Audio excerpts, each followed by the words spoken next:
உங்களால் எழுதி கொள்ளவும் எழுதி கொள்ளலாம். ஆமென்.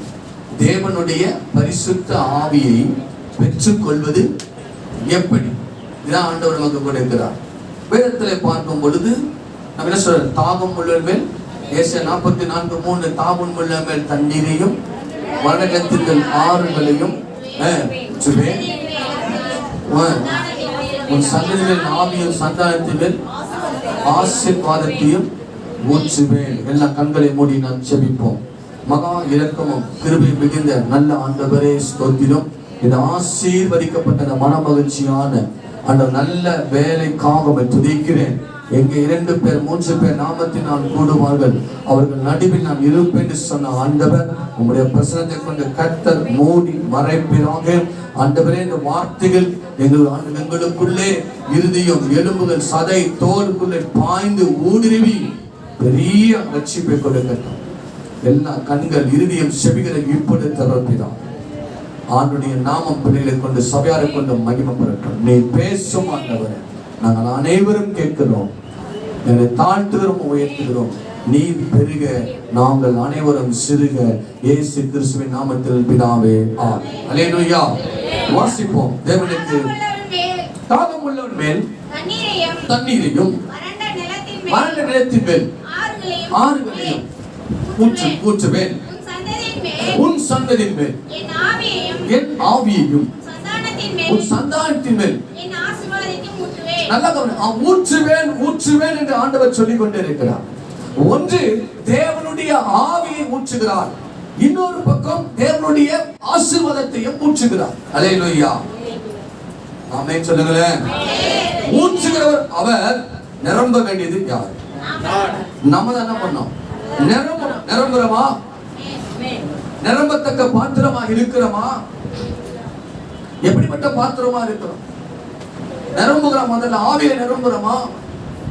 ஆராதனைக்கு வந்தா தேவ ஆவியில நிரம்பி எத்தனை பேர் நிக்கிறீங்க? கண்களை திறக்காம அந்நிய பாஷையோடு கண்ணீரோடு ஆவியோடு இந்த ஆத்மா எத்தனை பேர்ட்ட பேசுறீங்க? யோசித்து பாருங்க. அல்லேலூயா. தேவனுக்கு மகிமை உண்டாகட்டும். யோவேல் புஸ்தகம் 2ஆம் அதிகாரம் 28ஆம் வசனத்தை ஒருவர் எடுத்து வாசிக்கலாம். யோவேல் தீர்க்கதரிசன புஸ்தகம் 2ஆம் அதிகாரம் 28, 29 வாசிங்க வேகமா. பக்கம் 1061 எடுங்க சீக்கிரமா. 62 1062 சீக்கிரம். 2ஆம் அதிகாரம் 28, 29. அதற்கு பின்பு நான் மாம்சமான யாவர் மேலும் என் ஆவியை ஊற்றுவேன். அப்பொழுது உங்கள் குமாரரும் உங்கள் குமாரத்திகளும் தீர்க்க தரிசனம் சொல்லுவார்கள். உங்கள் மூப்பர் சொப்பனங்களையும் உங்கள் வாலிபர் தரிசனங்களையும் காண்பார்கள். அல்லேலூயா. சத்தம் வரல? ஆமா, நீங்க சத்தம் போடதான் உங்களுக்குள்ள என்ன இருக்கும்?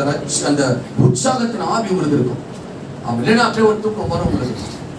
எப்போ தூக்கத்தை கொடுப்பான் சத்துரு? எத்தனை பேர் பயில் படிக்க மட்டும் தூங்குறீங்க? பயில் படிக்க தூக்கம் வருதா? அதற்கு தூக்கமே வராது. அதனால சில பேர் இப்போ தூக்கம் மாத்திரையே வாங்குது இல்லை, அழகா அந்த பயில் படிப்பாங்க. தூக்கம் வரணும்னா பயில் படிக்க ஆரம்பிச்சிடும், அழகா தூக்கிடுவோம். அது தலைமாட்டில் வச்சு தூங்குவோம். ஆமென் சொல்லுங்களேன். அப்படி இல்லை. அல்லேலூயா. நல்லா கவனிங்க. இந்த யோவேல் புஸ்தகம் 2ஆம் அதிகாரம் 28, 29 தீர்க்கதரிசனமாய் ஆண்டவர் சொன்னார். என்ன சொல்லுகிறார்? ஆமா, அதற்கு பின்பு நான் மாம்சமான யாவர் மேலும் என் ஆவியை ஊற்றுவேன். சொல்லுங்க, பயத்தோடு சொல்லுங்க. மாம்சமான யாவர் மேலும் என் ஆவியை ஊற்றுவேன். வாசிக்கலாம். அப்போஸ்தலர் புஸ்தகம் 2ஆம் அதிகாரம் 17, 18 எடுத்து வாசிக்கலாம். புதிய ஏற்பாடு பகுதியிலே அப்போஸ்தலர் புஸ்தகம் 2ஆம் அதிகாரம் 17, 18 வாசிப்போம். கடைசி நாட்களில் நான் மாம்சமான யாவர் மேலும் என் ஆவியை ஊற்றுவேன். அப்போது உங்கள் குமாரனும் குமாரத்திகளும் அங்கேயே சொல்லப்படுது, தீர்க்க தரிசனம் சொல்லுவார்கள். உங்கள் மூப்பர்கள் சொப்பனத்தை காண்பார்கள். அல்லேலூயா. யார் மேல ஊற்றுறாரு சொல்லுங்க? மாம்சமான யாவர் மேல ஊற்றுகிறார். மாம்சமான யாவர் மேலும் அல்லேலூயா ஆவியை ஊற்றுகிறார். அடுத்த வசனத்தில் என் ஊழியக்காரன் மேலும் என் ஊழியக்காரி மேல் என்ன செய்றேன்? ஊற்றுவேன். என் ஆவியை ஊற்றுவேன். அப்பொழுது அவர்கள் தீர்க்க தரிசனம் சொல்லுவார்கள். அல்லேலூயா சொல்லுங்க. நீங்களா யார் சொல்லுங்க? நீங்களா யார் தெரியுமா? கிறிஸ்தவர்களா? ஆமென். கிறிஸ்தவர்களா தான் இருக்காங்க. உலகத்தான் கூட எப்படி இருக்கலாம்? அன்பா இருக்க, ஒற்றுமையா இருக்க, சமாதானமா இருக்க. கிறிஸ்தவர்களா சொல்லுங்க. ஆமென் சொல்லுங்க பாருங்க. அல்லேலூயா. நீங்களும் நானும் யார் என்பதை நாம் புரிஞ்சுக்கணும். நீங்க யாரு சொல்லுங்க? தீர்க்கதரிசி சொல்லுங்க. வயதில்லை யார் நீங்க? ஆமா, மற்ற தீர்க்கதரிசி நம்ம போய் நிற்க கூடாது. எனக்கு ஒரு தீர்க்கதரிசனம் சொல்லுங்கன்னு போய் நிற்க கூடாது. ஒரு தீர்க்கதரிசி. ஆமென் சொல்லுங்க. வெளிப்படுத்தல் புத்தகம் 1ஆம் அதிகாரம் 3ஆம் வசனத்துல பாருங்க. சீக்கிரம் வாசித்து சத்தியத்துக்கு போலாம். சீக்கிரம். இந்த தீர்க்க தரிசன வசனங்களை வாசிக்கிறவர்களும் கேட்கிறவர்களும் இதில் எழுதியிருக்கிறவர்களை கை கொள்ளுவர்களும் பாக்கியவான்கள். நல்ல கவனி. இந்த தீர்க்க தரிசன புஸ்தகத்தை கையில வச்சிருக்கிற நீ யாரு? சொல்லுங்க. வாய்ப்பு சரியா பேச மாட்டேங்க. இந்த படிக்கிற பிள்ளைகளுக்கு போனா ஆ அப்படின்னா ஆ அப்படின்னு சொல்லுங்க. இப்போ உங்க கையில என்ன இருக்குன்னு கேக்குறேன். என்ன புஸ்தகம் அது? இப்போ ஒரு பெயிண்டர் கையில பிரஷ் வச்சுக்கிறான், அவன் யாரு? ஒரு கொல்டர் வச்சுக்கிறான், அவன் யாரு? இப்போ நீ வச்சுக்கிறது என்னது? என்ன புஸ்தகம்? அப்ப நீ யாரு?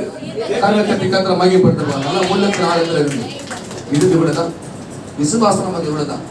கையை தட்டுச்சுன்னா 3 தட்டுது. நல்லா தட்டு. முடி கொட்டாத ஏற்கனவே சொல்லிக்கிறேன். நல்லா கவனி. நீ ஒரு தீர்க்கதரிசி. பக்கத்துல கையை பிடிச்சு சொல்லு. சிஸ்டர், நீங்க யார் தெரியுமா? ஆமென் சொல்லுங்க. நீங்க மத்தவங்களுக்கு என்ன சொல்லணும்? கையை பிடிச்சு சொல்லுங்க. நீங்க மத்தவங்களுக்கு என்ன சொல்லணும்? தீர்க்க தரிசனம் சொல்லணும். அதுக்கு தான் தேவனுடைய அளவில்லாத ஆவியை உன் மேல ஊற்றிக் கொண்டிருக்கிறார். கண்ணை தட்டி கத்திர மையப்படுத்துவாங்க. ஹல்லேலூயா. தேவனுடைய ஆவி உன் மேல, தேவனுடைய ஆசீர்வாதம் உன் மேல. மத்தவங்கிட்ட ஆசீர்வாதத்துக்கு போய் நிக்காது. தீர்க்க தரிசனத்துக்கு நிக்காது. நீதான் தீர்க்கதரிசி. வீட்டுக்குள்ளே தீர்க்கதரிசி வச்சுக்கிறார் உங்களை. ஆமென் சொல்லுங்க பார்க்கலாம். எப்படி? தேவனுடைய ஆவி உங்க மேல ஊற்றப்பட்டனால. அல்லேலூயா. இன்னைக்கு ஆண்டவர் நமக்கு கொடுக்கிற தலைப்பு உங்களுக்கு சொல்லியிருக்கிறேன். தேவனுடைய ஆவி. தேவனுடைய பரிசுத்த ஆவியை பெற்றுக்கொள்வது எப்படி? எத்தனை பேர் இந்த நாளில் தேவனுடைய பரிசுத்த ஆவியை பெற்றுக் கொண்டிருக்கீங்க? ஜெபிக்கும் போதே தேவனுடைய பிரசன்னத்தோட எத்தனை பேர் ஜெபிக்கிறீங்க? வல்லமையை கொண்டு எத்தனை பேர் ஜெபிக்கிறீங்க? தேவ ஆவியை கொண்டு எத்தனை பேர் ஜெபிக்கிறீங்க? யோசித்து பாருங்க. இது என்ன நாள் சொல்லுங்க பாருங்க. என்ன நாள்? பரிசுத்த ஓய்வு நாள். இன்னும் சொல்ல போன ஆழமா சொல்ல போன நாள் உயிர்த்தெழுந்த நாள். இன்னும் அதுக்கு என்ன அர்த்தம்? உயிர்த்தெழுந்த நாள் என்ன அர்த்தம் பைபிள்ல? என்ன நாள்? நமக்கு ஒரு பண்டிகை. என்ன? பஸ்கா. இன்னும் சொல்லுங்க. என்ன நாள் இது? பெந்தகோஸ்தே. சொல்லுங்க பார்க்கலாம். பெந்தகோஸ்தே நாள். என்ன நாள்? கர்த்தருடைய பிள்ளைகளுக்கு ஒவ்வொரு ஞாயிற்றுக்கிழமையும் பெந்தகோஸ்தே நாள். இது ஒரு பண்டிகை இல்ல பிரதர் பாஸ்டர். அது ஒரு ஈஸ்டர் ஒரு பண்டிகை வருது பாருங்க. அன்னைக்கு தான். இதை விட்டா இன்னொரு பாஸ்டர் இன்னொரு கிறிஸ்துமஸ் ஒன்று வரும் பாத்தீங்க. அதான் இது தேவனுடைய ஆவியை இல்லாதவர்கள் தான் பேசுவாங்க இந்த வார்த்தைகள். யார் பேசுவாங்க? தேவனுடைய ஆவி இல்லாதவங்க என்ன செய்வாங்கன்னா 2 பண்டிகை தான் பாஸ்டர் எங்களுக்கு. ஆனா தேவனுடைய ஆவியை பெற்ற பிள்ளை என்ன செய்யணும்? ஒவ்வொரு ஞாயிற்றுக்கிழமை எனக்கு பெந்தகோஸ்தே நாள். இது எனக்கு பண்டிகை. இதுதான் எனக்கு பஸ்கா மீட்பு. அல்லேலூயா. புரியுதுங்க சத்தியத்தை? ஆமென் சொல்லுங்க. பெந்தகோஸ்தே நாள் அப்படின்னு என்ன சொல்லுங்க. யாரா ஒருத்தர் சரியா சொல்லுங்க பார்த்தோம். நான் கேள்வி கேட்டுதான் இருப்பேன். அப்பதான் உங்களுக்கு உற்சாகம் இருக்கும். பெந்தகோஸ்தே நாள் என்றால் என்ன? யாரா ஒருத்தர்? உடன்படிக்கை. 50 நாள். அது விளக்கம் சொல்லுங்க. 50 நாள் பெந்தெகோஸ்தே பண்டிகை போட்டிருக்கிறேன். என்ன விளக்கம் அது கரெக்டா சொல்லுங்க. 50 நாள் பாதி வந்தா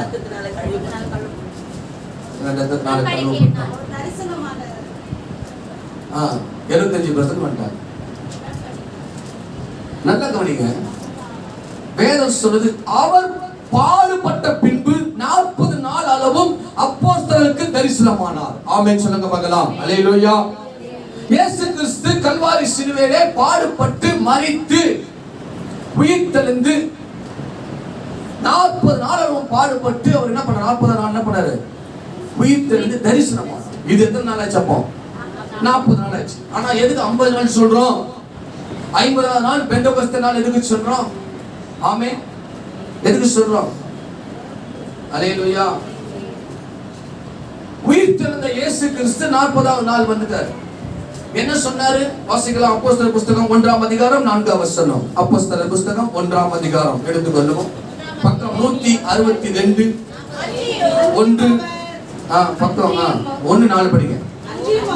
அன்றியும் அவர் அவர்களுடைய கூடி வந்திருக்கும் போது இயேசு அவர்களை நோக்கி, யோவான் ஜலத்தினாலே ஞானஸ்நானம் கொடுக்கிறான், நீங்கள் சில நாளுக்குள்ளே பரிசுத்த ஆவியினாலே ஞானஸ்நானம் பெறுவீர்கள். ஆமென் சொல்லுங்க பார்க்கலாம். அல்லேலூயா. 2 ஞானஸ்நானத்தை மிக அழகாக பேசுகிறார். ஆமென். இன்னொரு ஞானஸ்நானம் ஒன்று இருக்குது. அது மத்தேயு 3:11 வாசிக்க வேண்டாம். ஜலத்தினாலும் பரிசுத்த ஆவியினாலும் அக்கினியினாலும் என்று எழுதிருக்காங்க. அது அக்கினியை குறித்து விளக்கங்க நேரம் இல்லை, டைம் இல்லை. ஆமென் சொல்லுங்க. அப்ப இந்த பரிசுத்த ஆவியினாலும் ஞானஸ்நானம் பெறுங்க. யார் சொன்னது? இந்த வார்த்தையை யார் சொன்னது? கேள்வி கேட்டே இருப்பீங்க. பேச பேசதான் உங்களுக்குள்ள உற்சாகத்தின் ஆவி இருக்கும், ரட்சணியத்தின் சந்தோஷம் உனக்கு வரும். சொல்லுங்க, யார் சொன்னது இந்த வார்த்தையை? இயேசு கிறிஸ்து 40 நாள் பாடுபட்டு, 3ஆம் வசனம், அவர் பாடுபட்டு 40 நாளும் அப்போஸ்தலருக்கு என்ன பண்ணாரு? தரிசனம். இப்ப 40 நாள் ஆயிடுச்சு. தரிசனத்தை அழகா சொல்றாரு. நீங்க சில நாளுக்குள்ள என்ன ஞானஸ்நானம் பண்ணணும்? என்ன ஞானஸ்நானம்? ஜலத்துல ஞானஸ்நானம் கொடுக்கிறார். அது ஒரு பக்கம் இருக்கு. பரிசுத்த ஆவியினால சில நாளுக்குள்ளே, இது இயேசு கிறிஸ்து சொல்லிட்டார். இப்ப 40 நாள் ஆயிடுச்சா? அப்ப 50 நாள் எப்படி வந்தது? இப்ப 40 நாள்ல ஆண்டவர் தரிசனம் கொடுத்தாரு. 40 நாளும் தரிசனம் கொடுத்தாரு. 40 நாள் தரிசனத்தை கொடுத்துட்டு இப்ப எங்க போறாரு? சொல்ல, எங்க போனாரு? மேகங்கள் நடு என்ன பண்ணாரு? அவரு எடுத்துக்கொள்ளப்பட்டார், போயிட்டார்.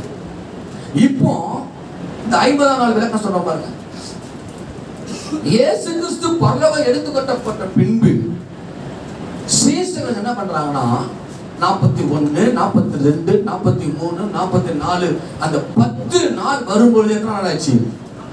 50 நாள். இந்த 50வது நாளில சீஷர் என்ன பண்ணா பாருங்க. வாசிக்கலாம். அப்போஸ்தலர் புத்தகம் 2ஆம் அதிகாரம் வாசிக்கலாம் சீக்கிரமாய். 2ஆம் அதிகாரம் 1 வசனம் 2ஆம் வசனம். பெந்தெகோஸ்தே என்னும் நாள் வந்தபோது, கரங்களை தட்டி நல்ல உற்சாகமாய் கரங்களை தட்டி, இது பெந்தெகோஸ்தே நாள்ல வந்திருக்கிற தேவ பிள்ளையே, 40 நாள் தரிசனம். அதற்கு பிறகு இயேசு கிறிஸ்து பரலோகத்துக்கு எடுத்துக்கொள்ளப்பட்ட பின்பு அந்த 10 நாட்கள் மிக பொறுமையாய் ஒரு மனமாய் சீஷர்கள் கூடி இருந்தார்கள். சரியாய் 50வது நாள் வரும் பொழுது என்ன பண்ணாங்க? எல்லாம் ஒண்ணு கூடிட்டாங்க. ஆமென் சொல்லுங்க பார்க்கலாம். என்ன பண்ணாங்க? எல்லாம் சொல்லுங்க, வாய்த்தது சொல்லுங்க. எல்லாம் 50 நாள் வரும்போது ஒன்று கூடி என்ன பண்ணாங்க? படிங்க, இப்ப படிங்க பார்க்கலாம். அப்பொழுது பலத்த காற்று அடிக்கிற முழக்கம் போல வானத்திலிருந்து சடிதியாய் ஒரு முழக்கம் உண்டாகி அவர்கள் உட்கார்ந்த வீடு முழுவதும் நிரப்பிட்டு, கரத்தை கிடத்துல மகிமைப்படுத்த எல்லாம் உற்சாகமாய் உற்சாகமாய் உற்சாகமாய் எழுப்புதல் உணர்வுல வரப்போது பாருங்க. இங்க போகும்போது வெளியே அனுப்புற தேவன் இல்ல, உன்னை கொண்டு கர்த்தர் பெரிய காரியம் செய்ய போறார். தேவ பிள்ளையே, உங்களை நீங்களே என்ன பண்ண மட்டம் தட்டாதீங்க. நான் உயரமா இருக்கிறேன், நான் குள்ளமா இருக்கிறேன், ஒல்லியா இருக்கிறேன், தடிப்பா இருக்கிறேன், கருப்பா இருக்கிறேன், சோக்கா இருக்கிறேன், என்னால் அதை செய்ய முடியுமா? உன்னை தான் தேவன் அழைக்கிறார். ஆமென் சொல்லுங்க பார்க்கலாம். அழகுள்ளவர்கள், படித்தவர்கள், ஞானிகள் எல்லாம் உலக எடுத்து பயன்படுத்துது. ஐடி கம்பெனில போய் பாருங்க. நடிகர்ல போய் பாருங்க, பணம் உள்ளவங்க அரசியல்ல போய் பாருங்க, பதவியில பாருங்க. ஆனா எந்த தகுதியுமே இல்லாம எல்லாராலும் நம்ம ரிஜெக்ட் பண்ணப்பட்டோம். ஆமென் சொல்லுங்க பார்க்கலாம். எல்லாராலும் நம்ம ரிஜெக்ட் பண்ணப்பட்ட நம்ம தான் ஆண்டவர் அழைச்சார். கரெக்ட் தட்டுங்க. ஹalleluya. நீ தான் எனக்கு வேணும். ஆமென் சொல்லுங்க. இப்ப சொல்லுங்க, யாராவது ஒரு அர்த்தம் சொல்லுங்க. ஆமா பாஸ்டர், நீங்க பேசுறது சரிதான். சொன்ன மாதிரி அழகுள்ளவங்க நடிகர்ல சினிஃபில்ட்ல போயிட்டாங்க, பணம் உள்ளவங்க பதவி அரசியல்ல போயிட்டாங்க, படிச்சவங்க ஐடில போயிட்டாங்க, ரைட்டு. ஆனா எதுவுமே பண்ணல. என்னை ஏன் ஆண்டவர் தெரிந்து கொண்டார்? அதுக்கு யார பதில் சொல்லுங்க. சொன்னாதான் செய்தி போங்க. கேள்வி கேட்டே இருப்பேன். சொல்லுங்க. இல்ல சொல்லுங்க. எல்லாம் தாழ்ந்து உள்ளவங்களா அழகா உலகம் எடுத்து பயன்படுத்துது. ஸ்போர்ட்ஸ் அது இது எல்லாம் எடுத்துட்டாங்க. நம்மள ரிஜெக்ட். இப்போ உன்னைய என்ன ஏன் ஆண்டவர் தெரிஞ்சு? சொல்லுங்க, வாய்ப்பு பேசுங்க. இப்போ உனக்கு சொல்றேன், ஒரு படிச்சவனை இப்போ வந்து நான் வேலைக்கு எடுக்கிறேன்னா, என் வேலைக்கு நான் ஒரு படிச்சவனை எடுக்கிறேன், அவனுக்குள்ள என்ன இருக்கும்? படிச்சவனை நான் வேலைக்கு எடுக்கிறேன், அவனுக்குள்ள என்ன இருக்கும்? திறமை இருக்கா? அப்புறம் என்ன இருக்கும்? சொல்லுங்க. பேசுற திறமை இருக்கும். அப்புறம் என்ன? அவன் உள்ளத்துல ஒண்ணு இருக்கும். சொல்லுங்க, என்ன இருக்கும்? ஒரு மேட்டிமை. நல்ல கபடி. அவனுக்குள்ள என்ன இருக்கும்? மேட்டிமை. நான் யார் தெரியுமா? படிச்சனால தான் நீ வேலைக்கு எடுத்துக்கிற. எனக்கு எவ்வளவு திறமை இருக்கு தெரியுமா? நான் சொல்றது கரெக்டா இல்லையா? எனக்கு எவ்வளவு திறமை இருக்கு தெரியுமா? என்கிட்ட நீ இல்லைன்னா வேற ஆளு சும்மா உனக்கு கொடுக்கல நீ சொல்றாங்களா? நான் சொல்றது கரெக்டா? படிச்சவன் அழகுள்ளவன் நான் எவ்வளவு பேர் அழகு தெரியுமா? நீ வாய்ப்பு கொடுக்கணும், இன்னொரு வாய்ப்பு, இன்னொரு படத்துக்கு போவேன். அவன் என்கிட்ட பணம் இருக்குது, நீ பதவி கொடுக்கலாம், நான் இன்னொரு அரசியல்ல போய் நிப்பேன், கட்சியில போய் நிப்பேன். உண்மையா இல்லையா? அவனுக்குள்ள என்ன வருது? மேட்டின்மை. ஆனா உனக்கும் எனக்கும் எந்த மேட்டின்மை இல்லாம எல்லாரும் ரிஜெக்ட் பண்ணப்பட்டு எனக்கு எந்த தகுதியுமே இல்ல, திறமையே இல்ல சொல்லி கூடி குறுகி உட்கார்ந்து பத்தியா? உன்னை என்னைய ஆண்டவர் ஏன் தெரியாதமா? நீ எதுவுமே பேசவே முடியாது. கரெக்ட் கத்திர மகிமைப்படுத்தி போகலாம். எனக்கு திறமை உண்டு, அழகு உண்டு, படிப்பு உண்டு, எதுவுமே பேச முடியாது. காரணம் எனக்கு ஒண்ணுமே தகுதி இல்ல. தகுதி இருக்கவனா பேசுவான். கரெக்டா பேசுவேன். உண்மையா இல்லையா? படிச்சவங்க இப்படிலாம் இருக்கிறாங்க. நம்ம கிட்ட எந்த தகுதியுமே இல்லை. நம்ம பேசுவோமா? ஆண்டவர் எனக்கு தான் எல்லாம் தகுதி இருக்குதா தான் கூப்பிட்டீங்க. யாராவது சொல்வீங்களா? இப்போ புரிஞ்சுங்க, உங்களை ஆண்டவர் தெரிஞ்சுக்கினாரு. ஆமென் சொல்லுங்க பார்க்கலாம். அல்லேலூயா. ஓரிடத்துக்கு கூடி வந்தாங்க. 50வது நாள் பெந்தெகோஸ்தே நாள் எல்லாம் ஒருமனப்பட்டு அவங்க வீட்டுக்குள்ள கூடி வந்தாங்க. வாசிக்கலாம். தேவனுக்கு மகிமை உண்டாவதாக. அல்லேலூயா. அப்போஸ்தலர் புத்தகம் 1ஆம் அதிகாரம் 12ஆம் வசனத்தை வாசிக்கலாம். அப்போஸ்தலர் 1:12.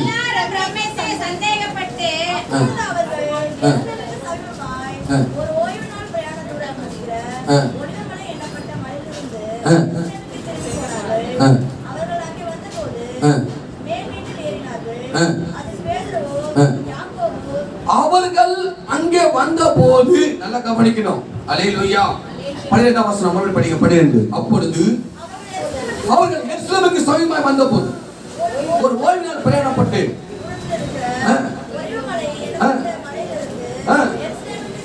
சொல்லுங்க, எங்க போனாங்க? சொல்லுங்க, வாய்க்கு இருந்து சத்தியத்தை வாய்க்கு இருந்து பேசுங்க. வாயை திறக்கணும், நான் பேசணும், நீங்க பேசணும். ரெண்டு பேரும் என்ன பண்ணணும்? ரெண்டு பேரும் பேசணும். சொல்லுங்க, வாய்க்கு சொல்லுங்க. எருசலேமுக்கு திரும்பி போனார்கள். நான் கவனிங்க, சத்தியத்தை கவனிங்க. பசிக்குதா? பசிக்கு அழில சொல்லுங்க பார்க்கலாம். தூங்குற அழில சொல்லுங்க. ரொம்ப ஜாக்கிரதையா இருக்கீங்க, உங்களை அசைக்க முடியாது. ஆமென் சொல்லுங்க. நானே ஏமாறேன். ஆமென். நல்லா கவனிங்க. எங்க போயிட்ட பாருங்க. இங்க கேட்டவங்க ஆமென். எங்க எங்க எங்க எங்க பிடிச்சலாம்? எருசலேமுக்கு வந்தாங்க. எங்க வந்தாங்க? எல்லாரும் கூடி எங்க வந்தாங்க? எருசலேம்ல என்ன இருக்கு? எருசலேம்ல தான் தேவாலயம். எருசலேம்ல தான் பஸ்கா பண்டிகை. எருசலேம்ல தான் மீட்பு. ஆமென் சொல்லுங்க பார்க்கலாம். இப்ப நீ வந்திருக்கிற இடம் எது? சொல்லு, வாய்க்கு சொல்லு. எருசலேம். அல்லேலூயா. நீதான் அந்த புதிய எருசலேம். ஆமென் சொல்லுங்க. ஆனா வந்த இடத்துல என்ன செய்யணும்? என்ன பண்ணணும்? அல்லேலூயா. நீங்களும் பேசணும்.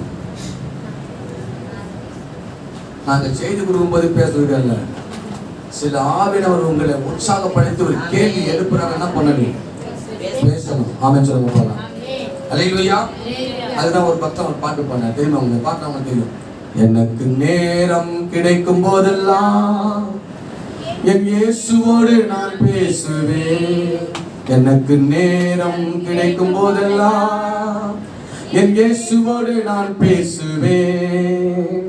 நான் பேசுவேன், அவர் பேசுவார். நான் பேசுவேன், அவர் பேசுவார்.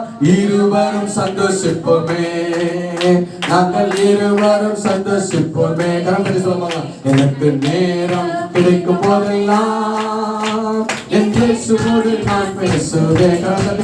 எனக்கு நேரம் கிடைக்கும் போதெல்லாம் என் இயேசுவோடு நான் பேசுவேன். நான் பேசுவேன், அவர் பேசுவார். நான் பேசுவேன், அவர் பேசுவார். இருவரும் சந்தோஷிப்போமே, நாங்கள் இருவரும் சந்தோஷிப்போமே. எனக்கு நேரம்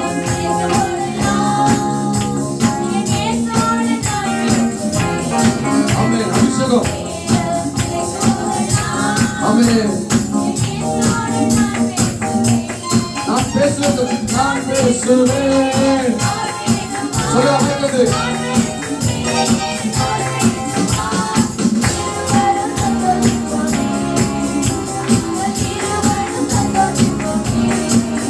நாங்கள் இருவரும் சந்தோஷிப்போமே, நாங்கள் இருவரும் சந்தோஷிப்போமே.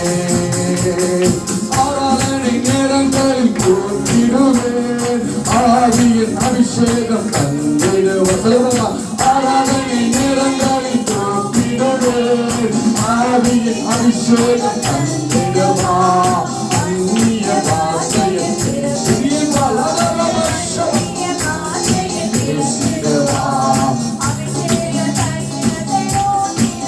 எனக்கு அபிஷேகத்தை நிலத்தை போட்டிடுவா. அல்லேலூயா, அல்லேலூயா, அல்லேலூயா, அல்லேலூயா, அல்லேலூயா, அல்லேலூயா. அல்லேலூயா, அல்லேலூயா, அல்லேலூயா, அல்லேலூயா, அல்லேலூயா, அல்லேலூயா. எனக்கு நேரம் கிடைக்கும் போதெல்லாம் என் இயேசுவோடு நான் பேசுவேன். எனக்கு நேரம் கிடைக்கும் போதெல்லாம் என் இயேசுவோடு நான் பேசுவேன். நான் பேசுவேன், அவர் பேசுவார். இருவரும் சந்தோஷிப்போமே, நாங்கள் இருவரும் சந்தோஷிப்போமே. அல்லேலூயா. நல்லா கவனிங்க. ஆமென் சொல்லுங்க. எருசலேமுக்கு வந்திருக்கிற இன்னைக்கு சொல்லுங்க, வாயிட்டு இருந்து. எங்க வந்திருக்கிற? கன்னியாகுமரிக்கு வந்து நினைக்காத. எருசலேமுக்கு வந்திருக்கிற ஒரு மீட்பு உண்டு. இன்னைக்கு ஒரு பஸ்காவை உனக்கு எனக்கு ஆண்டவர் ஆயத்தப்படுத்தி வைத்திருக்கிறார். ஆமென் சொல்லுங்க. அல்லேலூயா. ஒருமனப்பட்டு அவர்கள் மேல் வீட்டிலே ஏறினார்கள். எத்தனை பேர் ஏறினாங்க? 14 13. அப்போஸ்தலர் 1 14 13. சீக்கிரம் பண்ணலாம். 14. அங்கே இவரெல்லாம் ஸ்திரீகளோடும் இயேசுவின் தாயாகிய மரியாளோடும் ஆமா ஒருமனப்பட்டு ஜெபத்தில் நம்ம தரித்திருந்து 15 நாட்கள்ல சீசர்கள் ஏறக்குறைய 120 பேர் மேல் வீட்டில் இருந்தாங்க. ஆமென் சொல்லுங்க. இப்ப நீ அந்த வீட்டுல இருக்கியா? எங்க இருக்கிற? இது யாருடைய வீடு?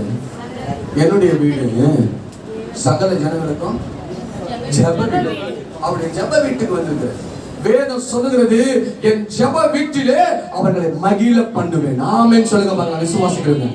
உங்களுக்கு ஒரு மகிழ்ச்சியை கொடுக்க தான் நீங்க ஆண்டவர் அழைச்சிருக்கேன். அல்லேலூயா. போதும். வீட்டுக்குள்ளே இருந்து ஒரு வாரம் முழுவதும் வீட்டுக்குள்ளே இருந்து வேலைக்கு போய், ஹாஸ்பிட்டலுக்கு போய், சத்திரத்துக்கு போய், வாரத்தில் ஒரு நாள் வேதம் சொல்ற கர்த்தருடைய ஆலயத்துக்கு போவோம் வாருங்கள் என்று அவர்கள் எனக்கு சொன்ன உடனே மகிழ்ச்சியா இருந்தேன். எத்தனை காலவெல்ல மகிழ்ச்சியோடு ஆராதனைக்கு வந்திருக்கீங்க. நீங்க ஆராதனை என்னால வீட்டுல இருக்க முடியாதப்பா, என்னால முடியாது. ஒரு கர்த்தருடைய பிள்ளை, ஒரு ரட்சிக்கப்பட்ட பிள்ளை என்னைக்கு தெரியுமா ஆலயத்தை விடணும்? யாரா வந்து சொல்லுங்க பார்க்கலாம். என்னைக்கு ஆலயத்தை விடணும்? மரித்த பிறகுதான். நல்லா கையை வச்சு தட்டலாமா? வாய் தான் பேசுறதுல கையை தட்டுங்களா? உங்க கையை தட்ட சொல்லுங்க. மரித்த பிறகுதான் இந்த சரீரம் இந்த ஆலயத்தை மறக்கும். அது வரைக்கும் என்ன செய்யக்கூடாது? மறக்கக்கூடாது. எப்படா ஞாயிற்றுக்கிழமை வரும், எப்படா நாங்க போவேன், அவரை துதிப்போம், ஆராதிப்பாங்க, வார்த்தையை நான் கேட்பேன். ஆமென் சொல்லுங்க பார்க்கலாம். தேவனுக்கு மகிமை உண்டாவதாக. அப்ப நல்லா கவனிக்கணும். ஆண்டவராய் இயேசு கிறிஸ்து அன்றைக்கு புதிய எருசலேமிலே இருக்கப்பட்ட அந்த எல்லாம் ஒருமனப்பட்டு கூடி வந்து என்ன பண்ணாங்க? அவங்க ஜெபம் பண்ணாங்க. ஆண்டவர் பற்பலைய வாசியை கொடுத்தாராம். அப்போஸ்தலர் 2ஆம் அதிகாரத்துல பார்க்கும்போது 3ஆம் வசனம், அல்லாமலும் அக்கினிமயமான நாவுகள் போல பிரிந்திருக்கும் நாவுகள் அவர்களுக்கு காணப்பட்டு ஒவ்வொரு மேல வந்து அமர்ந்தது. அவர்கள் எல்லாரும் பரிசுத்த ஆவியினாலே நிரப்பப்பட்டு. ஆமென் சொல்லுங்க. உங்க மேல இப்ப என்ன ஆவி இருக்கு? நீங்க தூங்குனீங்கன்னா உங்க மேல என்ன ஆவி இருக்குன்னு அர்த்தம்? என்ன ஆவி இருக்கு? தூக்கத்தின் ஆவி தான் இருக்கு. நீங்க தூங்குனீங்கன்னு சொன்னா தூக்கத்தின் ஆவி இருக்கு. ஆமென் சொல்லுங்க. அல்லேலூயா. பரிசுத்த ஆவியானவர் உங்க மேல உலாவிக் கொண்டிருக்கிறார். ஒரு கர்த்தருடைய பிள்ளைகள் ஆமென் யாருக்கெல்லாம் சொல்லுவாங்க, நாங்க எங்க போனோம், நீங்க கடைசியா மரிச்சா பரலோகம் போகணும். பரலோகத்துக்கு போகணும்னு சொன்னா, ஒரு காலேஜுக்கு போகணும்னு சொன்னா முதல்ல எல்கேஜிக்கு போகணும். ஆமென் சொல்லுங்க. ஆமா, பரலோகம் போனா சபைக்கு முதல்ல போகணும். சபைக்கு முதல்ல போகணும். சபைக்கு போகாத பிள்ளைகளுக்கு பரலோகத்தை கொடுப்பாரா? யாராவது கேள்வி கேட்கறவங்க கொடுப்பாரா? ஏன் கொடுக்க மாட்டாங்க? பரலோகத்துல போனா என்ன செய்வீங்க? டக்குன்னு பதில் சொல்லுங்க பாருங்க. பரலோகத்துல உனக்கு எனக்கு வேலை இருக்கு. என்ன வேலை இருக்கு? வாசலா தண்ணி பிடிக்கிற வேலை இருக்கா? சொல்லு. அங்க என்ன வேலை இருக்கா? நமக்கு டீ காஃபி போட்டு கொடுக்கலாமா? தூதர்களுக்கலாம் என்ன வேலை இருக்காது? ஒன்று துதிக்கணும், இரண்டாவது ஆராதனை செய்யணும், அப்புறம் ஜெபிக்கணும். ஆமென் சொல்லுங்க பார்க்கலாம். தேவன் உண்டாக்கப்பட்டதெல்லாம் ஆவியில பார்க்கணும். அல்லேலூயா. ஓயாமல் சேனைகளின் கர்த்தர் பரிசுத்தர் பரிசுத்தர் பரிசுத்தர் என்று தூதரோடு நம்ம சொல்லணும். ஆமென் சொல்லுங்க. அதுக்கு தான் நீங்க பரலோகம் போகணும். இப்போ கேள்வி என்னன்னா, பரலோகத்துல போனா உங்களுக்கு இதான் வேலை. இப்போ வேலை செய்யறவங்க ஃபர்ஸ்ட் என்ன பண்ணுவாங்க? ட்ரைனிங் இருக்கு. ஆமென் சொல்லுங்க. ஒரு கம்பெனில ஆபீஸ்ல செலக்ட் பண்ண ஃபர்ஸ்ட் என்ன பண்ணுவாங்க? ஒரு 1 வீக் ட்ரைனிங். ட்ரைனிங் முடிச்ச பிறகு என்ன பண்ண முடியும்? ஜாயின் பண்ண முடியும். இப்போ நீ வரது எதுக்கு? கரங்களை தட்டி சொல்லு. நல்ல கரங்களை தட்டு. நீங்க வந்து இருக்குமா? ஆமென் சொல்லு. நீ சபைக்கு இந்த சபைக்கு வந்து இங்க துதிக்கலனா, ஆண்டவரே நான் இங்க துதிக்க முடியல, பரலோகத்துல துதிக்கிறேன்னு சொன்னா நெவர். நான் முடியாது. வேணாம். தேவையில்லை. நான் சொல்றேன் வேண்டாம். அல்லேலூயா. இங்க வந்து முதல்ல துதி. என் ஊழியக்காரனோட சேர்ந்து துதி. சீஷர்கள் ஒருமனப்பட்டு வானத்துல துதிச்சாங்கன்னா கீழே துதிச்சாங்களா? கீழே தான் ஒருமனப்பட்டு துதிச்சார்கள். ஆமென் சொல்லுங்க பார்க்கலாம். பரிசுத்த ஆவியை பெற்றுக்கொள்ளணும்னு சொன்னா ஆமென் சொல்லுங்க. உங்களுக்குள்ள என்ன இருக்கணும்? அந்த துதிகள் இருக்கணும். அல்லேலூயா. வாசிக்கலாம். அப்போஸ்தலர் புத்தகத்தை எடுத்துக்கொள்ளும் போது அங்கு அப்போஸ்தலர் 11:5 வாசிக்கலாம். அப்போஸ்தலர் 11ஆம் அதிகாரம் 5ஆம் வசனம்.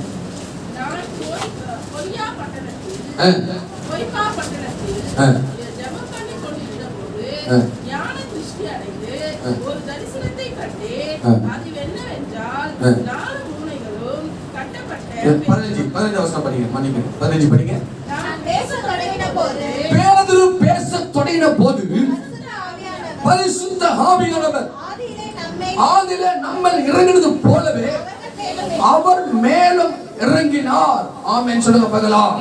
அல்லேலூயா சொல்லுங்க. வாய்ட்டு சொல்லுங்க. அல்லேலூயா சத்தமா சொல்லுங்க. அல்லேலூயா.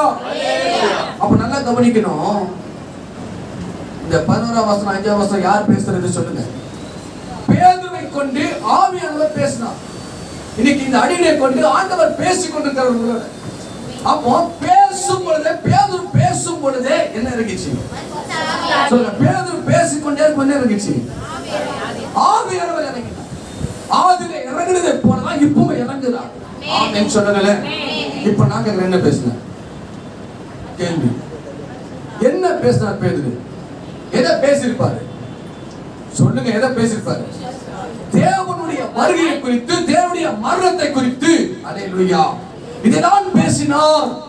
அப்போ இன்னைக்கு நானும் கூட ஆவியிலே தேவனுடைய சட்ட திட்ட புத்தகங்களை ஆமென் சொல்லுங்க. நியாய பிரமாணத்தையும் அன்பின் பிரமாணத்தையும் குறித்து கிருபையின் பிரமாணமாய் உங்களுக்கு பேசிக் கொண்டிருக்கிற இந்த வேளையிலே ஆவியானவர் இறங்குறாரா இல்லையா? ஆமென் இறங்குறாரா இல்லையா? வாசிக்கலாம். இங்கே அப்போஸ்தலர் புத்தகம் 12ஆம் அதிகாரத்தை எடுத்துக்கொள்ளும் போது, அப்போஸ்தலர் புத்தகம் 10ஆம் அதிகாரம், மன்னிக்கணும் 10ஆம் அதிகாரத்தை எடுத்துக்கொள்ளும் போது 44ஆம் வசனத்தை வாசிக்கலாம். இந்த வார்த்தைகளை பேதுரு பேசிக் கொண்டிருக்கையில் வசனத்தை கேட்டவர்கள் யாவர் மேலும் பரிசுத்த ஆவியானவர் இறங்கினார். நல்ல உற்சாகமா கரங்களை தட்டி, நல்ல கரங்களை தட்டி வசனத்தை கேட்டவர்கள் யாவர் மேலும், யாரெல்லாம் நீங்க இந்த காலவேளை வசனத்தை கேட்டுக் கொண்டிருக்கீங்களோ, பேதுரு பேசுவதை போல ஆவியானவர் என்னை கொண்டு பேசிக் கொண்டிருக்கிறார். பேசினவங்க ஒவ்வொரு மேலும் கேட்டவர்கள் மேல் என்ன இருக்கு? ஆவியானவர் இறங்குறார். தேவ ஆவியில இருக்கீங்க, வேற ஆவியில இருக்கீங்களா? நீங்க தேவ ஆவியில இருந்தீங்கன்னா உங்களுக்கு பசி வராது. உண்மையா இல்லையா? ஆமென் சொல்லுங்க. சொல்லுங்க கரெக்டா? தேவ ஆவியில இருந்தா பாஸ்டர் ஒரு டீ மட்டும் சாப்பிடுமா கேட்க மாட்டீங்க. அல்லேலூயா. கொஞ்சம் தண்ணி எடுத்து முகத்தை கழுவணும் கேட்க மாட்டீங்க. ஆமென். கொஞ்சம் மயக்கம் வரா மாதிரி இருக்குது சொல்ல மாட்டீங்க. தூக்கம் வரா மாதிரி சொல்ல மாட்டீங்க. காரணம் தேவ ஆவியானவர் உண்மையில இருக்கிறார். சொல்லுங்க ஆமென் சொல்லுங்க. அல்லேலூயா. தேவ ஆவி உண்மையில இருந்தா உன் சரீரத்துல ஒரு அனல் இருக்கும். உன் சரீரத்துல இருக்கும் ஒரு அனல். அந்த அனல் தான் ஆமென் சொல்லுங்க. அந்த அனல் தான் தேவனுடைய ஆவியானவர் கொடுக்கப்பட்ட வரங்கள். ஆமென் சொல்லுங்க. அல்லேலூயா. தேவனுக்கு மகிமை உண்டாவதாக. அப்போஸ்தலர் புத்தகத்தை எடுத்துக்கொள்ளும் சீக்கிரம் 8:15-19:1-6. அப்போஸ்தலர் புத்தகம் 8ஆம் அதிகாரம் 15ஆம் வசனம். இன்னொன்னு அப்போஸ்தலர் 19. இவர்கள் வந்த பொழுது ஒருவரும் பரிசுத்த ஆவியை பெறாமல் கர்த்தராகிய இயேசுவின் நாமத்தினால் ஞானஸ்நானம் மாத்திரம் பெற்றிருந்த வேளையில பரிசுத்த ஆவியை பெற்றுக்கொள்ளும்படி அவர்களுக்காக ஜெபம் பண்ணி நல்ல கவனி. அவர்கள் மேல என்ன வச்சாங்க சொல்லுங்க? அவர்கள் மேல என்ன வச்சாங்க? வாயை திறந்து சொல்லுங்க. யார் வச்சது? கையை யார் வச்சது? நான் வாயை திறந்து பார்த்தீங்களா? மௌனமாயிட்டீங்க. யார் கையை வச்சது? சீசர்கள் கையை வச்சாங்க. ஆமென் சொல்லுங்க. அல்லேலூயா. ஆமென். கையை வச்சாங்க. நல்லா கவனிக்கணும். இன்னைக்கும் ஊழியக்காரங்க நாங்க ஜெபம் பண்ணி சில பேர் மேல வைக்கிறோம். சொல்லுங்க வாயை திறந்து. கையை வைக்கிறோம். ஆனா என்ன வருது? பரிசுத்த ஆவி வரமாட்டது, கொட்டாவி வருது. அல்லேலூயா. ஆமென் சொல்லுங்க. அல்லேலூயா. சில இடத்துல நான் போறேன், ஒரு இடத்துல போனேன். ஒரு இடத்துல போயிட்டு செய்தி கொடுத்துட்டு வந்து முன்னாடி வந்து நின்னாங்க ஒரு சகோதரி. அவனுக்காக கையை வச்சு ஜெபம் பண்றேன். ஆவியானவர் இறங்கி நல்ல கலங்க. எத்தனையோ வருஷம் அந்த அந்நிய பாசல்ல இறங்கினாங்க. ஆவியில் நிறைஞ்சாங்களாம். அந்த ஆவியை அப்படியே விட்டுட்டாங்களாம். அபிஷேகத்தை விட்டுட்டாங்களாம். ஆவியில் நிரம்பதே இல்லையா? அந்நிய பாசை பேசி சில வருஷம் ஆயிடுச்சான். ஆனா நீங்க வந்து ஐயா கையை வச்சு ஜெபம் பண்ணீங்க, வச்ச உடனே நீங்க இந்த அந்நிய பாசை திரும்ப கொடுத்தார். ஆமென் சொல்லுங்க. இழந்து போனதை தேடவும் ரட்சிக்கவும் மனுஷகுமாரன் வந்திருக்கிறார். இன்னைக்கு ஒருவேளை தேவனுடைய ஆவி அனலை அபிஷேகத்தை வரங்களை இழந்து போயிருப்பாரு. ஆனால் இன்னைக்கு பெற்றுக்கொள்ள கைகளை வச்ச இறங்கணுங்க. அல்லேலூயா. உங்க மேல கைகளை வச்ச இறங்கணும். ஏன் அப்போ அபிஷேகம் வரல, ஆவி வரல? சில பேர் சபையில போய் பாருங்க, கையை வச்சு தேவ ஆவியில நிரம்புவாங்க. ஒரு அனல் வரும். ஆமென் சொல்லுங்க. அப்படி இல்லைன்னு சொன்னா உனக்குள்ள என்ன ஆவி இருக்கு? அசுத்த ஆவி உன்னை பிடித்திருக்கு. எது உனக்கு பிடிச்சிருக்கு? நீ அனலா இருக்கக்கூடாது. அல்லேலூயா.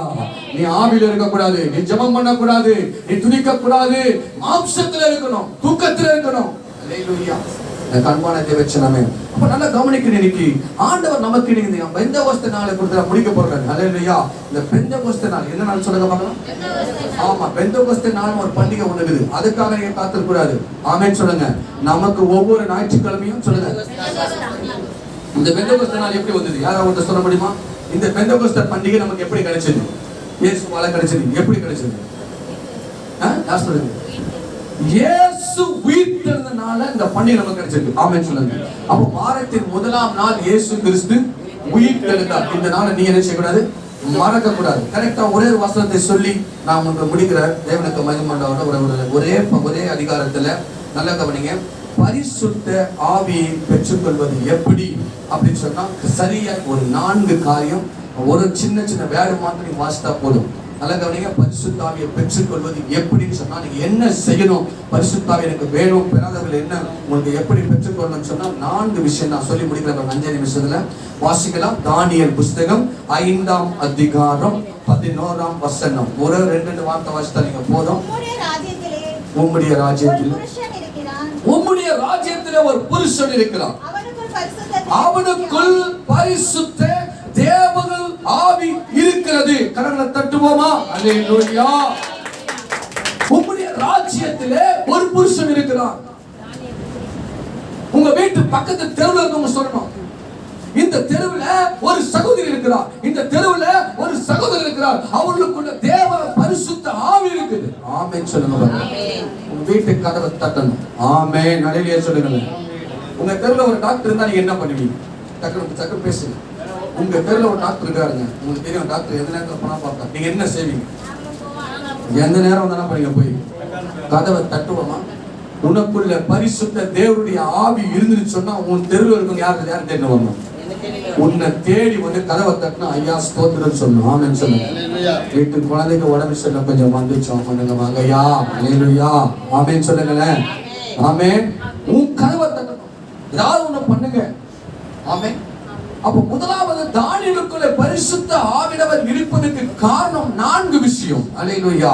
இன்னைக்கு பரிசுத்த ஆவியை பெற்றுக்கொள்வது எப்படி சொன்னா 4 விஷயம் தான். ஒன்று, நீங்க செய்ய வேண்டிய ஒரு காரியம். தானியேலுக்கு இருந்த முதல் குணாதிசயத்தை நீங்கள் பார்க்கும் பொழுது வாசிக்கலாம். அங்கே பார்க்கும் பொழுது தானியேல் புஸ்தகம் 6ஆம் அதிகாரத்தை எடுத்துக்கொள்வோம். 6ஆம் அதிகாரம் 6:13 வாசிக்கலாம். ராஜாவை நோக்கி யாரோ ஒருத்தர் வாசிக்க, சிறை பிடிக்கப்பட்ட யூதேயா தேசத்தின் புத்திரரில் தானியேல் என்பவன் உண்மையும் நீ கையெழுத்து கொடுத்த கட்டளையும் மதியாமல் 3 வேளையும் அவன் பண்ணும் விண்ணப்பத்தை பண்ணுகிறான். கரங்களை தட்டலாமா? மறுபடியும் நல்லா கரங்களை சோர்ந்து போயிடுங்க. கரங்களை தட்டுங்க. உங்களுக்குள்ள பரிசுத்த ஆவி வேணும்னு சொன்னா உங்களுக்குள்ள என்ன வேணும்? 3 வேளை என்னமா சாப்பிடணும். அப்படியா? சொல்லுங்க வாய்க்கு. எனக்குள்ள பரிசுத்த ஆவி வேணும்னு சொன்னா 3 வேளை என்ன பண்ணணும்? ஜெபம் பண்ணணுமா? சாப்பிடணும். 3 வேளை தான் ரகசியம். இதான் சிம்பிள். இதான் மெசேஜ் தலைப்பு, டாபிக் தான். ஆமென் சொல்லுங்களேன். பண்ணுவீங்களா? 3 மணி நேரம் 3 மணி நேரம் 3 காலையில மத்தியானம் ராத்திரி நீங்க ஜெபம் பண்ணுங்க பரிசுத்த ஆவியை பெற்றுக்கொள்வதற்காக. 2வது நீங்க செய்ய வேண்டிய ஒரு காரியம் பாத்தீங்கன்னா, தானியேல் புஸ்தகம் 6ஆம் அதிகாரம் 16ஆம் வசனத்தை வாசிக்கலாம். அப்பொழுது ராஜா கட்டளையிட அவர்கள் தானியேலை கொண்டு வந்து அவனை சிங்கங்களின் கெபியிலே போட்டார்கள். ராஜா தானியேலை நோக்கி, நீ இடைவிடாமல் ஆராதிக்கிற உன் தேவன் உன்னை தப்புவிப்பார். அல்லேலூயா சொல்லுங்க. 2வது செய்ய வேண்டியது இடைவிடாமல் என்ன பண்ணுவீங்க? ஆராதனை பண்ண, ஜெபம் பண்ண. முதல்ல 3 வேளை ஜெபம் பண்ண. அடுத்தது இடைவிடாம சொல்லுங்க. யாராவது ஒருத்தர் சரியா பதில் சொல்றாங்க? ஒரே ஒரு வார்த்தை சொல்லுங்க. குறிப்பிட்ட நேரத்துல ஒரு வாய்ப்பு சரியா சொல்லுங்க. இடைவிடாமல் சொன்னா எப்போதும் கண்டினியூ ரைட். ஓகே. இடைவிடாமல். சரி. நம்ம எங்க பண்றோம்? இப்ப சொல்லுங்க. இடைவிடாமல் ஞாயிற்றுக்கிழமை என்ன பண்ணோம்? கரங்களை தட்டுங்க பார்க்கலாம். அல்லேலூயா. இடைவிடாமல் ஞாயிற்றுக்கிழமை சபையில வந்து என்ன செய்யணும்? நீ இங்கதான் ஒரு பெரிய ஆராதனை கட்டு வைத்திருக்க. அப்ப இடைவிடாம சபைக்கு நீ வரணும். அதான் ரகசியம். எதுவுமே செய்றீங்க இந்த வருஷத்துல இதுக்கு நான் ஒரு ஞாயிற்றுக்கிழமை லீவே போடலையா அப்படின்னு சொன்ன கையை வைக்கணும். ஒரு ஞாயிற்றுக்கிழமை சபைக்கு நான் போனோம் இல்லையா? சொல்லுங்க. ஒரு ஞாயிற்றுக்கிழமை லீவ் போடாது. அசோக் மட்டும்தான் எல்லாமே லீவ் போட்டுக்கலாம். எல்லாம் கையை தட்டுங்க போங்க. நல்லா கரண்ட் இருக்கும். ஒரே ஒரு ஆத்மாவும். ஆமே. பரவாயில்ல. ஒன்னா வச்சுக்கிறாரு. ஆமே சொல்லுங்க. அல்லேலூயா. எங்களை விட்டுருங்க. நானும் பாசமா பிள்ளைகளை விட்டுருங்க. நாங்க அனுப்புறோம் விட்டுருங்க. பிரச்சனை இல்லை. ஆமே.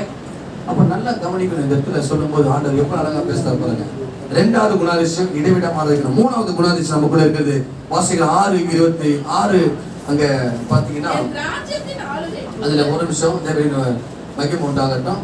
20 வசனத்தை படிக்க போகலாம். இது ரெண்டாவது பாயிண்ட் தான். கிட்ட வந்தபோது கூப்பிட்டு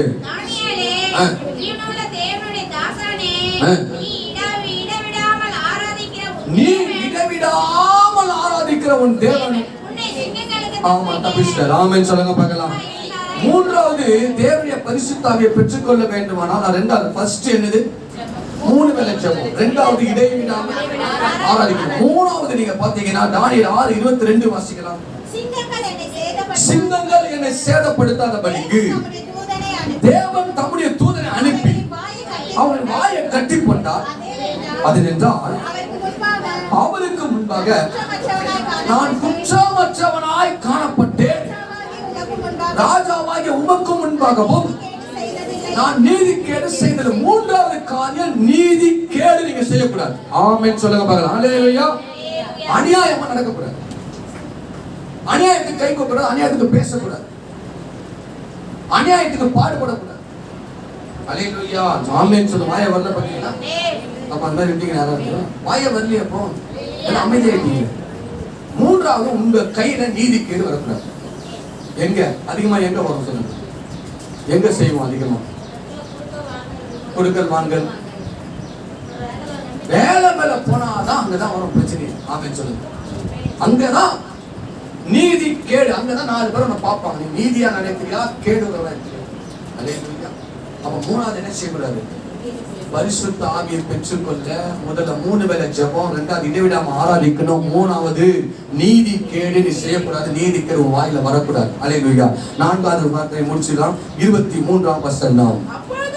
அப்பொழுது ராஜா சந்தோஷப்பட்டு தானியேலை கெபியிலிருந்து தூக்கிவிட சொன்னார். அப்படியே தானியேல் கெபியிலிருந்து தூக்கிவிடப்பட்டான். அவன் தன் தேவன் பேரில் விசுவாசித்திருந்தபடியால் அவனில் ஒரு செலவும் காணப்படலாம். 4வது என்னதுமா? தேவன் பேர்ல மட்டும் வைக்கணும். நீங்க விசுவாசம் வைக்கணும். யார் மேல விசுவாசம் வைக்கக்கூடாது. அது செய்யறேன், இது செய்யறேன், நான் இருக்கிறேன், நான் பாத்துக்கிறேன், யாரும் நம்ப கூடாது. ஆமென் சொல்லுங்க. மனுஷன் நம்ப கூடாது. நாவில் சுவாசம் உள்ள மனுஷன் நம்பாது. தேவன் பேரில் பற்றுதா இருப்பது நல்லது. அல்லேலூயா சொல்லுங்க. ஆமென். 4வது தேவன் பேர்ல மட்டும்தான் விசுவாசம் இருக்கணும். ஆமென் சொல்லுங்க. தேவன் பேர்ல மட்டும் விசுவாசம் மட்டுமல்ல, தேவனுக்கு மட்டும்தான் உன் மகிமையை செலுத்தணும், தேவனுக்கு மட்டும்தான் உன் கனத்தை கொடுக்கணும். யாரு கால்ல விழக்கூடாது. ஆமென் சொல்லுங்க. அல்லேலூயா. யார் கால்ல விழக்கூடாது எந்த காரியத்தும். ஆமென். இந்த 4 விஷயம் உங்களுக்குள்ள இருந்து சொன்னா என்ன ஆவி வரும்? பரிசுத்த ஆவியானவர் உன் மேல வந்து தங்கி இருப்பார். இந்த இடம் எனக்கு சரியான பிளேஸ் சொல்றார், சரியான இடம், நான் இங்க தங்க போறேன். ஆமென் சொல்லுங்க. எல்லாம் ஒரு விஷயம் கண்களை மூடி கர்த்தருக்கு முன்பாக கொஞ்சம் எழுப்பலாமா? எல்லாம் கொஞ்சம் எழுப்பி நிற்கலாம். தேவனுக்கு முன்பாக கொஞ்ச நேரம் இந்த திருவிருந்து பந்திக்கு வரும். தேவனுக்கு மகிமை உண்டாவதாக. அல்லேலூயா. எல்லாம் எழுப்பி நில்லுங்க பார்க்கலாம். எல்லாம் எழுப்பி நிற்குங்க. கொஞ்சம் கைகள்லாம் உதறுங்க பார்க்கலாம். கொஞ்சம் சோர்வா இருப்பீங்க, அசிதாங்க. கைகள்லாம் கொஞ்சம் மூட்டு வலி, கை வலி, கால் வலி எதுவா இருந்தாலும் சரி. ஆனா இங்க தைலம் கொடுக்குற வேலை கிடையாது. ஆமென் சொல்லுங்க. இங்க முட்டு வலி, தலைவலிக்கெல்லாம் தைலம் கிடையாது. ஆனா ஆனந்த தைலம் இருக்கிற ஒரு அபிஷேகம் ஒண்ணு உண்டு. அல்லேலூயா. அது மாத்திரம் தேவ ஆவியில உன்னை தொட்டார் சொன்னா நீ சுகமாயிடுவ. எல்லாம் கொஞ்ச நேரம் எலும்பு நின்று ஒப்பு கொடுக்க பார்க்கலாம். எல்லாம் எலும்பாத கூட எலும்பு நில்லுங்க. நல்லா வேலை மேல போனா 8 மணி நேரம் ஒரு மனுஷன் நிக்கிறான். இன்னும் அவனுக்கு வேலை சம்பளம்னா நிக்கிறான். ஆனா சபைக்குள்ள ஒரு 10 நிமிஷம் 15 நிமிஷம் அரை மணி நேரம் நிக்க முடியல. அல்லேலூயா. எல்லாம் எலும்பு நில்லுங்க. எல்லாம் கொஞ்சம் கண்களை மூடி, எல்லாம் ஒரு விஷயம் கண்களை மூடி கர்த்தருக்கு முன்பாக உங்க இருதயங்களை ஒப்பு கொடுங்க பார்க்கலாம். நீங்க திருவிருந்து பந்திக்கு வர போறீங்க. நல்லா கவனிங்க. திருவிருந்து பந்திக்கு வர போறீங்க. இது அசட்டை பண்ணக்கூடாது. இது தேவனுடைய பந்தி. ஆண்டவர் இயேசு கிறிஸ்து தம்முடைய சீஷர்களுக்கு கொடுக்கப்பட்டதை போல, அந்த நாளிலே செய்யப்பட்டதை போல இன்னைக்கு கொடுக்கிற இந்த பந்தி உங்களுக்கு முன்னாடி நிக்கிற இந்த ஊழியக்காரன் கிடையாது. உங்களுக்கு கொடுக்கிற இந்த மாற்றின் கிடையாது. தேவ ஆவியானவரே அவரே இறங்கி வந்து உங்களுக்கு இந்த திருவிருந்தை ஆண்டவர் உண்டு பண்ணிருக்கிறார். எப்படி இந்த திருவிருந்து வந்தது தெரியுமா? எப்படி இந்த கர்த்தருடைய பந்தி உனக்கு வந்தது தெரியுமா? இயேசு கிறிஸ்து உன் பாவத்துக்காக, என் பாவத்துக்காக கல்வாரி சிலுவையை சுமந்து அடிக்கப்பட்டு அடக்கம் பண்ணப்பட்டு மரித்து 3ஆம் நாள் உயிர் உயிர்த்தெழுந்தபடினால், உனக்காக எனக்காக ரத்தம் சிந்தினபடினால் இன்னைக்கு ஒரு திருவிருந்து உனக்கு கொடுக்கப்பட்டிருக்கு. எல்லாம் கண்களை மூடுங்க பார்க்கலாம். கண்ணை மூடிடுங்க. கண்ணை மூடி தேவாவியை கேளுங்க. தேவாவியை கேளுங்க. தேவாவியை கேளுங்க. எல்லாம் வாய் திறந்து ஒரு 5 நிமிஷம் தேவாவி. நீங்க வெறுமையா போவதில்லை. நேரம் ஆயிடுச்சு, உன போய் சேரணும். கவலைப்படாத. கொஞ்சம் நேரம் ஆனாலும் ஆண்டவர் உனக்கு செய்ய வேண்டிய காரியம், வர வேண்டிய காரியம் அது உனக்கு வந்து சேரும். எல்லாம் கண்ணை மூடுங்க. கர்த்தருக்கு முன்பாக வாயை திறக்கணும். சில பேர் வாய் திறக்கவே படல பாருங்க.